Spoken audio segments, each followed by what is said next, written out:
ডিসেম্বরের প্রথম সপ্তাহ পার হয়ে যাওয়ার সাথে সাথেই দেশের রাজনৈতিক অঙ্গনে চেপে বসেছে এক গভীর শীতল নীরবতা।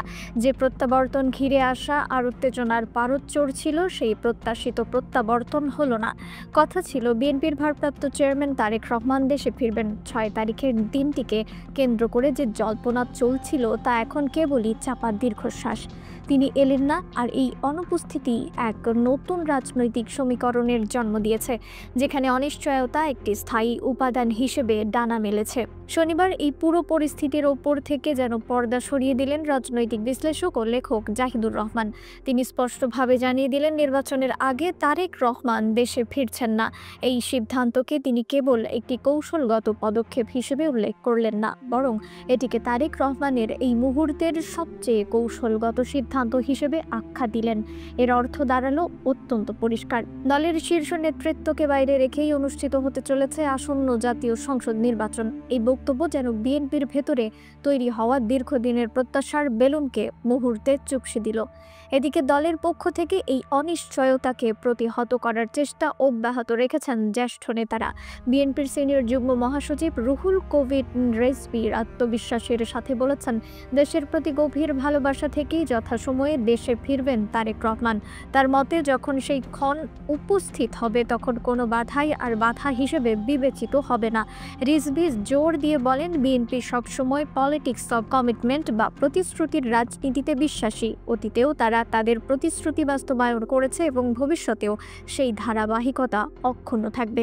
দলটির স্থায়ী কমিটির সদস্য আমির খসরু মাহমুদ চৌধুরীর মুখেও ধ্বনিত হলো একই আশ্বাসবাণী। তিনি বললেন, যে কোনো সময় দেশে ফিরতে পারেন তারেক রহমান, কিন্তু সেই সময়টা আসলে কবে, কোন ডিসেম্বরে, কোন মাসে, কিংবা কোন রাজনৈতিক পট পরিবর্তনের মধ্য দিয়ে তারেক রহমানের ফিরে আসার মুহূর্ত আসবে, সেই যথাসময়ের অপেক্ষা কি সেই কুখ্যাত ঈদের পরে আন্দোলনের মতো একটি অন্তত অপেক্ষার গল্প হয়ে যাচ্ছে না? সামাজিক যোগাযোগ মাধ্যমে এই প্রশ্নটি ঘুরপাক খাচ্ছে। বিশ্লেষকদের স্পষ্ট বক্তব্যের বিপরীতে দলীয় নেতৃত্বের এই অটল আশ্বাস, এই দুই মেরুর অবস্থানেই তৈরি হয়েছে বর্তমান রাজনৈতিক সাসপেন্স। জাহিদুর রহমান তার বিশ্লেষণে আরও গভীরে প্রবেশ করলেন। তিনি উল্লেখ করলেন, সাম্প্রতিক সময়ে কিছু মহল পরিকল্পিতভাবে একটি আলোচনা ছড়িয়ে দিচ্ছে যে তারেক রহমান দেশে না ফিরলে হয়তো নির্বাচনই হবে না।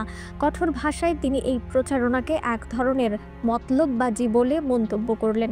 তার মতে, এর মূল উদ্দেশ্য হলো নির্বাচনকে কেন্দ্র করে সমাজে এক ধরনের উদ্বেগ এবং অনিশ্চয়তা ছড়ানো, যা শেষ পর্যন্ত রাজনৈতিক স্থিতিশীলতা নষ্ট করতে পারে। এই রাজনৈতিক বিশ্লেষক নিশ্চিত যে বিএনপি বা তারেক রহমান কেউই নির্বাচন ঠেকাতে চান না, বরং দলীয় নেতৃত্ব বর্তমানে গভীরভাবে উপলব্ধি করছে যে যদি তারা নির্বাচন বর্জন করে কিংবা নির্বাচন নিয়ে অস্থিরতা তৈরি করে, তবে এর পুরো লাভটাই তুলে নেবে তাদের প্রতিদ্বন্দ্বী রাজনৈতিক শক্তিগুলো, যারা অপেক্ষাকৃত দুর্বল দল হলেও সুযোগের সন্ধানে আছে। জাহিদুর রহমানের মতে, তারেক রহমানের দেশে ফেরার বিষয়টি কেবল তার ব্যক্তিগত ইচ্ছার উপর নির্ভরশীল নয়, বরং এর সাথে জড়িত আছে বহু বিশিষ্ট জটিল সমীকরণ, যার মধ্যে রয়েছে তার ব্যক্তিগত নিরাপত্তা, আন্তর্জাতিক মহলের সাথে সম্পর্ক, দেশের অভ্যন্তরে রাজনৈতিক স্থিতিশীলতা এবং সবচেয়ে গুরুত্বপূর্ণ হলো আইনগত দীর্ঘ জটিলতা। এই পরিস্থিতিতে তারেক রহমান চাইলেই যে আজকালের মধ্যে দেশে ফিরতে পারতেন এমনটা মনে করেন না তিনি। কিছু স্পর্শকাতর বিষয় রয়েছে যা তিনি নিজেও জনসমক্ষে প্রকাশ করতে পারেন না বা করছেন না। ফলস্বরূপ ফিরে আসার সিদ্ধান্তটি এখন আর তার হাতে নেই, এমনটাই মনে করেন এই বিশ্লেষক।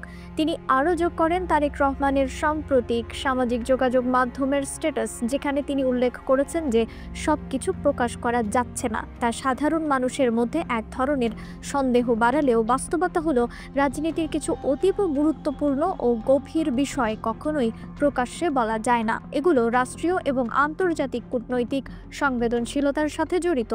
কিছু মহল এখন জোর গলায় দাবি করছে যে তারেক রহমান দেশে ফিরতে না পারলে বিএনপি কোনোভাবেই নির্বাচনে অংশ নেবে না, কিন্তু জাহিদুর রহমান এই ধারণাকে অবাস্তব বলে উড়িয়ে দেন। তিনি প্রশ্ন তোলেন, যদি বিএনপি নির্বাচনে না যায় তবে কি হবে? শূন্য মাঠে জামাত সহ কয়েকটি ছোট দল অপ্রত্যাশিতভাবে জিতে ক্ষমতা দখল করতে পারে, যা পরবর্তীতে তারেক রহমানের দেশে ফেরার পথটিকে আরও কঠিন করে তুলবে। তাই তিনি স্পষ্ট করে বলেন, নির্বাচন বয়কট করার প্রশ্নই আসে না। তারেক রহমান দেশে ফিরতে না পারলেও বিএনপি অবশ্যই এই নির্বাচনী প্রক্রিয়া প্রক্রিয়ায় অংশ নেবে। জাহিদুর রহমান যুক্তি দেন, নির্বাচন তফসিল ঘোষণার পরে বা ভোটের কাছাকাছি সময়ে যদি তারেক রহমান দেশে ফিরে আসার ঘোষণা দেন, তবে রাজনৈতিক অঙ্গনে এক অভূতপূর্ব হাইপ তৈরি হবে, যা বিএনপির জন্য শেষ মুহূর্তে খুবই সুবিধাজনক হতে পারে। কিন্তু তিনি না ফিরলেও নির্বাচন হবে এবং বিএনপি অংশ নেবে, এটাই বর্তমানে যুক্তিযুক্ত এবং বাস্তবসম্মত সিদ্ধান্ত। কিন্তু সত্যিই কি তাই? তারেক রহমান বিদেশে নির্বাসিত জীবন যাপন করছেন। দলের প্রধান খালেদা জিয়াও শারীরিক অসুস্থতা ও রাজনৈতিক চাপে প্রায়শই জনসমক্ষ থেকে দূরে। বেগম জিয়ার রাজনৈতিক ভবিষ্যৎ এক অনিশ্চিত গন্তব্যের দিকে চলেছে। এদিকে জুবাইদা রহমান রাজনীতিতে আসবেন কিনা সে বিষয়ে কোনো নিশ্চিত খবর নেই। এই পরিস্থিতিতে বিএনপির হাল ধরার মতো, যার গ্রহণযোগ্যতা সারা দেশ জুড়ে প্রশ্নাতীত, এমন নেতা আছেন কি আসলে? এই শূন্যতা দলটির কর্মীদের মনোবল এবং দেশের ভোটারদের আস্থা অর্জনে বড় চ্যালেঞ্জ সৃষ্টি করছে। এদিকে নির্বাচনের মাত্র 2 মাস বাকি থাকলেও তফসিল ঘোষণার কোনো সুস্পষ্ট লক্ষণ এখনও দেখা যাচ্ছে না। শনিবার বিকেলে নির্বাচন প্রশিক্ষণ ইনস্টিটিউটে সাংবাদিকদের এক কর্মশালায় নির্বাচন কমিশন সচিব আক্তার আহমেদ জানান, নির্বাচন আয়োজনের প্রস্তুতি পূর্ণ মাত্রায় সম্পন্ন হলেও তফসিল কবে ঘোষণা হবে সে বিষয়ে নির্বাচন কমিশন এখনও কোনো চূড়ান্ত সিদ্ধান্ত নেয়নি।